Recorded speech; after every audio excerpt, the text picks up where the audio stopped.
Good morning friends. Today I will start new session about to the verb. कल हमने जो discussion किया था वो वर्ब के बारे में डिस्कशन किया था। आज वर्ब का जो फर्स्ट पार्ट है जिसका नाम है फाइनाइट वर्ब, और जो दूसरा पार्ट हमारा था नॉन फाइनाइट। तो फाइनाइट वर्ब को हमने जाना था, नॉन फाइनाइट वर्ब को जाना था। अब फाइनाइट हमने आज बताया था आप लोगों को कि कुछ फाइनाइट्स के वर्ब के हम एग्जाम्पल डिस्कशन करेंगे और कुछ नॉन फाइनाइट वर्ब के एग्जाम्पल डिस्कस करेंगे। ओके, आइए साथियों, हम आप लोगों ने जाना था कि वर्ब कितने प्रकार के होते हैं। वर्ब के दो प्रकार हैं, एक पहला कौन सा हमारा, एक है फाइनाइट वर्ब और दूसरा कौन सा है, non finite verb. Finite verb हमने आपको बताया था कि फाइनाइट वर्ब वह वर्ब होता है जो सब्जेक्ट सेंटेंस के सब्जेक्ट के अनुसार अथवा टेंस के अनुसार जो बदल जाता है, जो वर्ब अपने आप को बदल लेता है, चेंज कर लेता है, उसे हम फाइनाइट वर्ब कहते हैं। जबकि नॉन फाइनाइट वर्ब वह चेंज नहीं होता, ना तो सेंटेंस के सब्जेक्ट के अनुसार ना ही टेंस के अनुसार चेंज होता है, वह बिल्कुल एकदम फिक्स रहता है, उसमें कोई किसी प्रकार की कोई भी चेंजिंग नहीं होती।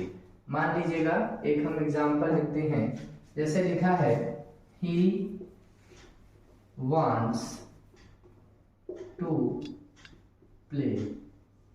भैया समझिएगा, लिखा है ही वांट्स टू प्ले, वह चाहता है, क्या चाहता है, टू प्ले, खेलना चाहता है, वह खेलना चाहता है। पहली बात, जैसे यहाँ पर ही वांट्स टू प्ले, ये सेंटेंस लिखा है, तो ये जो वांट्स है ये हमारा क्या है, ये फाइनाइट वर्ब।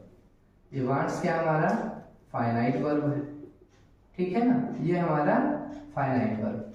और टू प्ले क्या है हमारा, नॉन फाइनाइट वर्ब है, नॉन फाइनाइट वर्ब है। अब देखिए एक चीज यहां से क्लियर हो जाती है, फाइनाइट वर्ब जो हमारी होती हैं, जितनी भी फाइनाइट वर्ब्स होती हैं उनका कोई ना कोई सब्जेक्ट होता है, और नॉन फाइनाइट वर्ब, जितनी नॉन फाइनाइट वर्ब होती हैं उनका मतलब जो है उनका सब्जेक्ट नहीं होता है। नॉन फाइनाइट वर्ब का अपना कोई भी सब्जेक्ट नहीं होता है। जैसे इसको ही क्लियर कर लीजिएगा, देख लीजिएगा, जैसे लिखा है ही वांट्स, वह चाहता है, टू प्ले, खेलना चाहता है।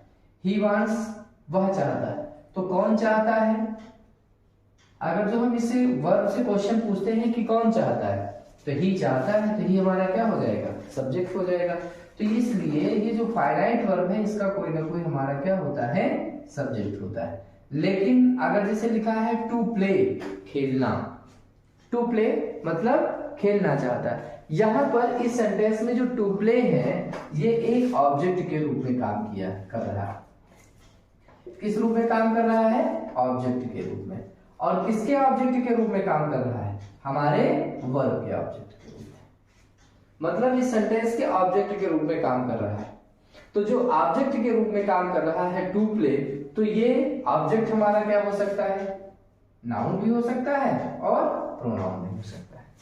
तो यहां पर हमारा जो टू प्ले है इसका कोई व्यक्तिगत सब्जेक्ट नहीं है। मतलब कहने का मीनिंग ये है कि जो फाइनाइट वर्ब है उसमें क्या होता है, फाइनाइट वर्ब का अपना सब्जेक्ट होता है, जबकि नॉन फाइनाइट वर्ब का कोई अपना सब्जेक्ट नहीं होता है। ओके, अब इसमें अगर जो फाइनाइट और नॉन फाइनाइट डिफाइन करना हो उनको, तो हम क्या करेंगे, ये जो वांट्स है हमारा, ये क्या है, फाइनाइट वर्ब है, और टू प्ले हमारा क्या है, ये हमारा नॉन फाइनाइट वर्ब है। ओके, ये हमारा फाइनाइट वर्ब है और ये क्या है हमारा नॉन फाइनाइट वर्ब। साथियों, जो हमारा दूसरा प्रकार था वो कौन सा था, नॉन फाइनाइट। कौन सा था, नॉन फाइनाइट वर्ब।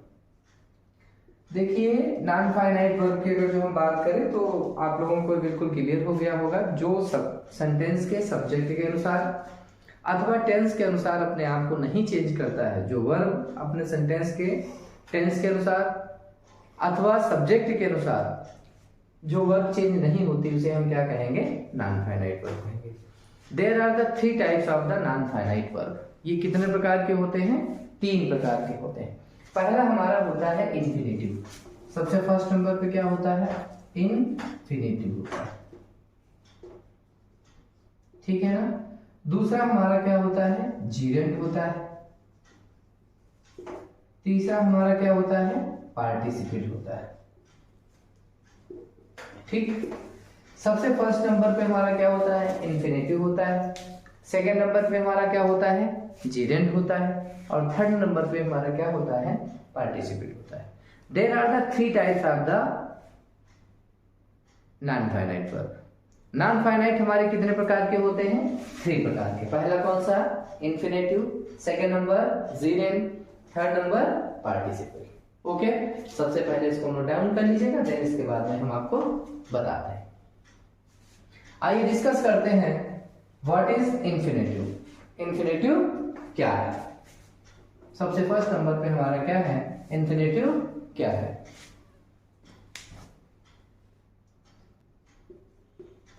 इन्फिनेटिव जो किसी सेंटेंस में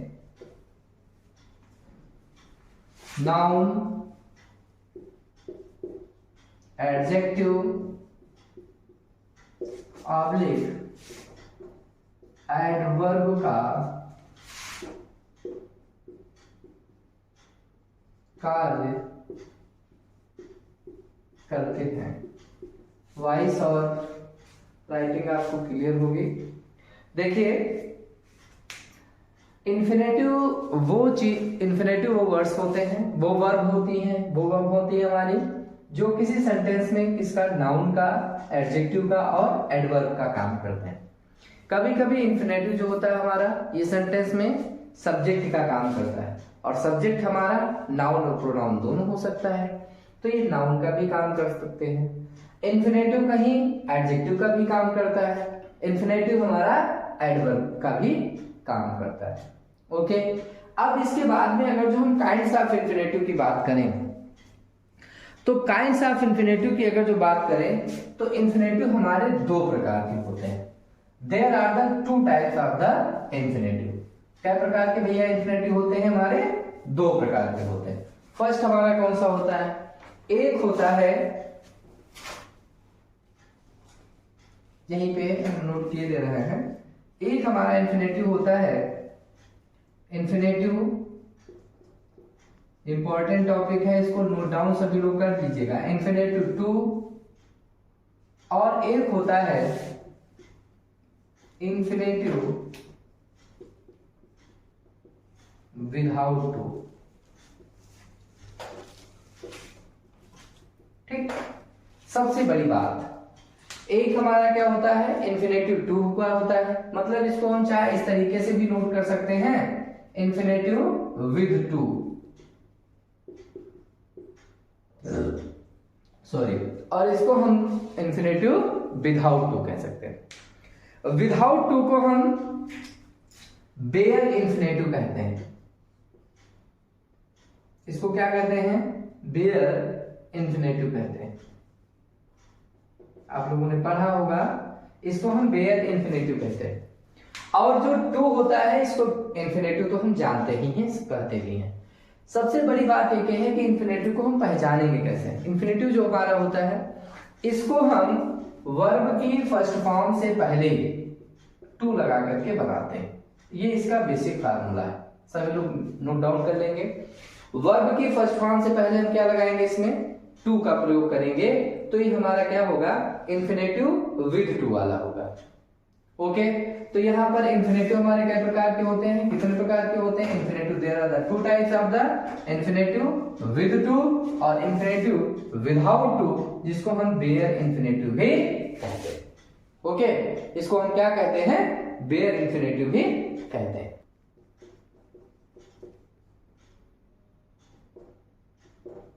देखिए साथियों, इन्फिनेटिव टू की अगर जो हम बात करें, तो इसके 5 रूप होते हैं। बहुत इंपॉर्टेंट है, वेरी वेरी मोस्ट इंपॉर्टेंट जो ये टॉपिक है, ये बहुत ही इंपॉर्टेंट है। इस टॉपिक से आपको कोई ना कोई क्वेश्चन जरूर मिलेगा। टीजीटी बेस में तो बहुत ही इंपॉर्टेंट है, टीजीटी में बहुत ज्यादा क्वेश्चन पिक आउट होते हैं। साथ में जो हमारे वनडे एग्जाम के हैं, उसमें से भी क्वेश्चन इसके आते हैं, बनते हैं।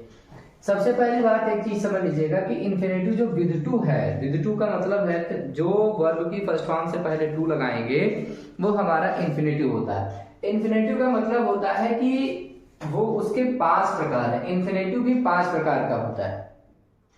इन्फिनेटिव खाली मात्र वर्ब की फर्स्ट फॉर्म से पहले टू लगा से नहीं बनता है, ये 5 प्रकार का। There are the 5 type of the infinitive होता है। अब ये 5 प्रकार में कौन कौन से हैं? यदि वर्ब ट्रांजिटिव हो तो, वर्ब हमारा अगर जो ट्रांजिटिव है, ट्रांजिटिव का मतलब होता है सकर्मक, यदि क्रिया सकर्मक है तो उसके 5 प्रकार होंगे।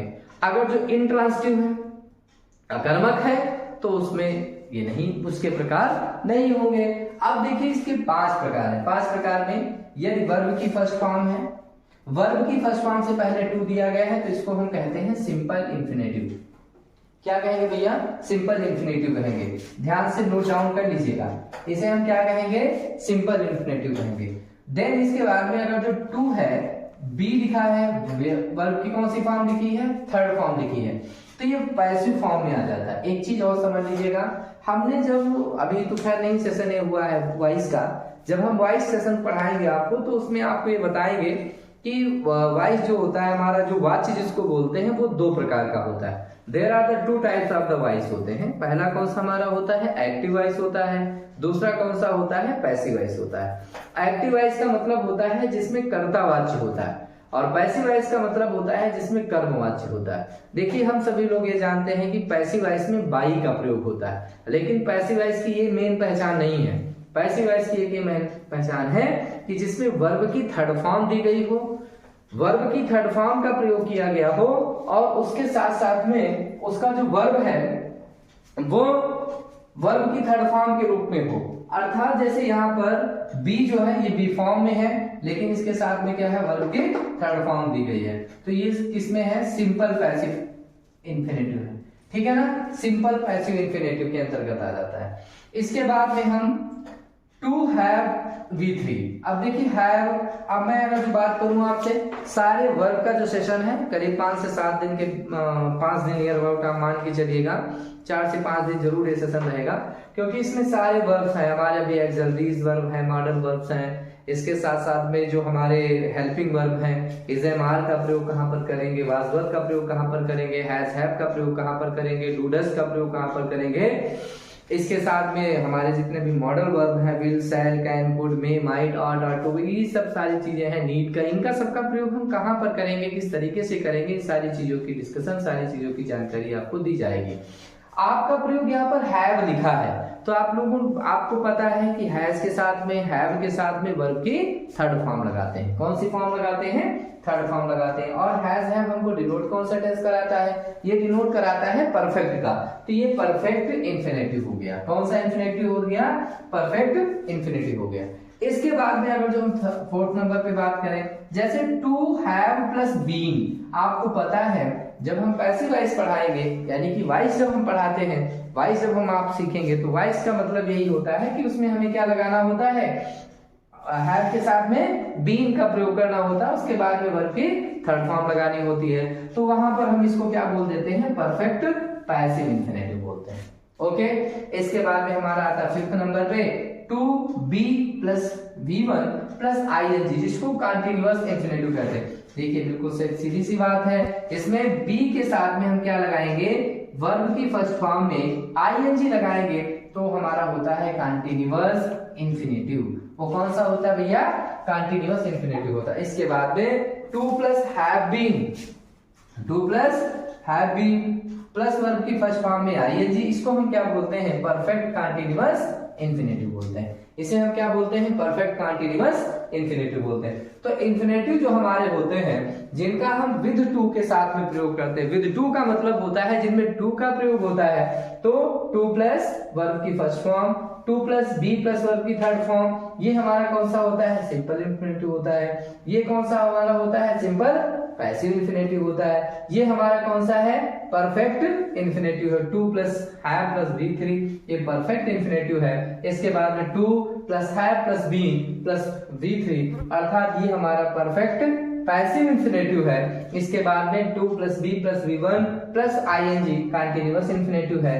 To have been plus V1 plus ING, ये परफेक्ट कंटीन्यूअस इंफिनिटिव। देखिए बहुत ज्यादा इसमें आपको हौच-पौच होने की जरूरत नहीं, बहुत ज्यादा परेशान होने की जरूरत नहीं है। आप ऐसे समझ लीजिएगा कि बेसिक क्या है हमारा, बेसिक ये है कि जितना भी हमारा पैसिव वॉइस है, पैसिव वॉइस में हमेशा वर्ब की थर्ड फॉर्म लगती है, और जब वर्ब की थर्ड फॉर्म लगेगी तो जितने भी हमारे इसमें वर्ब की थर्ड फॉर्म से व्यवस्थित है वो सारे किसमें, जैसे वर्ब की थर्ड फॉर्म है तो ये वर्ब की थर्ड फॉर्म है तो ये किसमें आ जाएगा, पैसिव वॉइस में आ जाएगा। वर्ब की थर्ड फॉर्म है और हैव और हैज के साथ में है, हैव के साथ में है, हैज के साथ में, तो ये परफेक्ट इंफिनिटिव आ जाएगा। यहाँ पर हैव बीन लिखा हुआ है, वर्ब की थर्ड फॉर्म है तो ये पैसिव फॉर्म में आ जाएगा, और पैसिव फॉर्म है किसका, परफेक्ट का है। इसी तरीके से यदि वर्ब की फर्स्ट फॉर्म में आईएनजी लग करके बी के सामने लगाए तो ये कंटीन्यूअस इंफिनिटिव हो गया। और यहाँ पर हैव और बीन प्लस वर्ब की फर्स्ट फॉर्म में आईएनजी लगा है तो देखिए हैव किसको डिनोट कराता है, परफेक्ट को, और बीन और आईएनजी किसको डिनोट कराता है, कंटीन्यूअस को, और इंफिनिटिव किसको डिनोट कराता है, टू को। तो यहाँ पर वही सारी चीजें हो गई। तो इस तरीके से इंफिनिटिव जो विद टू वाला है जिसमें हम टू लगा करके इंफिनिटिव बनाते हैं वो कितने प्रकार के होते हैं, देयर आर द 6 टाइप या देयर आर द 5 टाइप। ये 5 प्रकार के होते हैं, लेकिन इसको कहीं कहीं रीड कर लिया जाता है, किसी किसी बुकों में इसमें इसका भी मेंशन किया गया। वैसे आपको ज्यादातर यही 5 प्रकार आपको मिलेंगे। तो इसके 5 प्रकार होते हैं, कौन कौन से, हमारा सिंपल इंफिनिटिव, दूसरा हमारा सिंपल पैसिव इंफिनिटिव, फिर perfect infinitive, perfect passive infinitive, फिर इसके बाद में कंटीन्यूअस इंफिनिटिव और परफेक्ट कंटीन्यूअस इंफिनिटिव। आइए अब हम इसके बाद में अब इसके एग्जाम्पल जानते हैं, इसका किस आधार पे किस तरीके से हमारे एग्जाम में क्वेश्चंस आते हैं। ओके, देखिए साथियों इसके कुछ 4-5 हमारे एग्जाम्पल्स दिए गए हैं। अभी हमने इसके प्रकार बताए थे। पहली चीज तो ये समझ लीजिएगा कि इन्फिनेटिव कहते किसको। इन्फिनेटिव का जब हम मीनिंग निकालेंगे, हिंदी जो अर्थ होता है उसका लास्ट में ना, नी, ने निकलता है, उसका लास्ट में ना और नी निकलता है, ने निकलता है। ये इसका जब मीनिंग करेंगे हिंदी में तो ना, नी, ने निकलता है। जैसे टू डू, करना, ठीक है ना। टू बी डन, अभी मैंने कहा था कि ये हमारा कौन सा हो गया, सिंपल इंफिनिटिव हो गया। ये टू बी डन, बी के साथ में डन का प्रयोग किया गया है, ये हमारा कौन सा हो जाएगा, पैसिव फॉर्म का हो जाएगा। ये कौन सा हो जाएगा, पैसिव फॉर्म का हो जाएगा। इसके बाद में क्या हो जाएगा, ये हमारा परफेक्ट इंफिनिटिव हो जाएगा। कौन सा हो जाएगा, परफेक्ट इंफिनिटिव हो जाएगा। देखिए इसका क्या मतलब है, टू बी डन, किया जाना, ये किया जाना चाहिए, टू बी डन हो जाएगा, ये किया जाना चाहिए। यहाँ पर टू डू करना हो जाएगा, टू बी डन किया जाना, और टू हैव डन ये क्या हो जाएगा, कर चुका होना। इसको क्या कहेंगे हम, कर चुका होना। ये हमारा किस फॉर्म में है, पैसिव फॉर्म में है। टू हैव डन का मतलब ये हमारा किस फॉर्म में है, पैसिव फॉर्म में है, पैसिव फॉर्म का इंफिनिटिव है।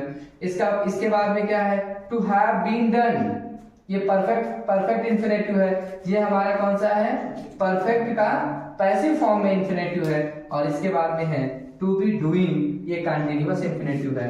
इस तरीके से कितने प्रकार के इंफिनिटिव होते हैं, there are the 5 type of the infinitive. तो पहला हमारा कौन सा हो गया, टू डू, ये करना। एग्जांपल आप लोग नोट डाउन कर लीजिएगा, इनको तैयार भी कर लीजिएगा, इनसे आधारित क्वेश्चन हमारे जरूर पूछे जाते हैं। टू डू करना, इसके बाद में टू बी डन किया जाना, टू हैव डन कर चुका होना, टू हैव बीन डन किया जा चुका होना, और टू बी डूइंग कर रहा होना, मतलब सिंपल इंफिनिटिव। इसके बाद में टू बी डन हमारा कौन सा, पैसिव इंफिनिटिव। इसके बाद में to have done perfect infinitive, to have been done ये हमारा परफेक्ट इंफिनिटिव, और ये हमारा पैसिव, परफेक्ट का मतलब passive infinitive, perfect passive infinitive. इसके बाद में टू बी डूइंग ये हमारा कंटीन्यूअस इंफिनिटिव। इस तरीके से ये there are the 5 type of the infinitive. साथियों यदि आपको सेशन अच्छे लग रहे हैं तो इनको लाइक भी करिएगा, शेयर भी करिएगा और सब्सक्राइब भी करिएगा, लोगों तक पहुंचाइएगा जिनको इंग्लिश की बहुत ज्यादा डिमांड है। बहुत बहुत धन्यवाद। और आप सभी लोग इन सारे वीडियोस को जितनी बार आप देखेंगे तो कुछ ना कुछ नया जरूर मिलेगा।